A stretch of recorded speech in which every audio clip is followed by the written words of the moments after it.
Ah, good old human nature. When a man meets a woman, it goes intact with their primal instincts to, well, mate.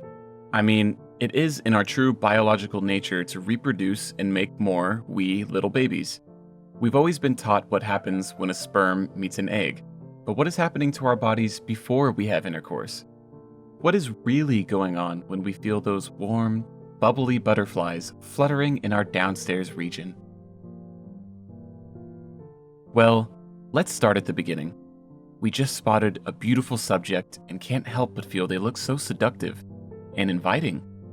All we can think about is how we want to ravish them in bed.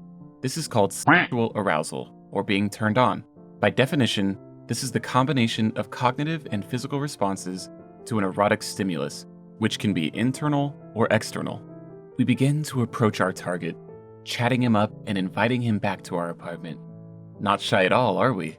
We can be aroused by admiring a picture, touching and being touched, or even by our own thoughts and fantasies, but in this case, touch will do. We begin to get extremely excited and experience what's known as a flush, which can show as pink patches developing on the chest, spreading throughout the neck, face, and back. As we continue to grow more excited, our biological organs begin to swell and our blood vessels dilate. Labia minora and the V all enlarge to make room for the the muscles around the opening of the V grow tighter, the uterus expands, and lubricating fluid is produced. And soon after, the chest also swells and our buttons get hard.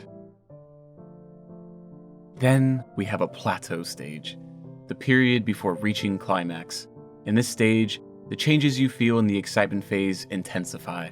You now have hormones being released that act as an analgesic, also known as a natural painkiller, often helping with discomfort with things such as menstrual cramping.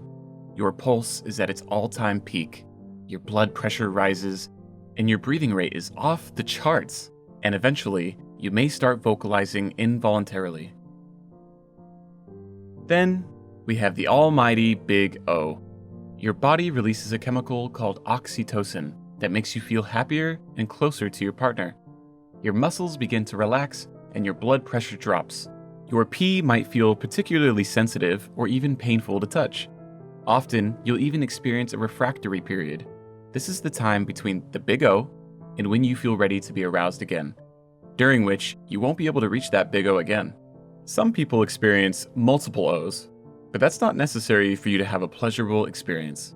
The most important thing is for you to listen to your body and be comfortable. So, what do you say? Are you ready to reach your Big O?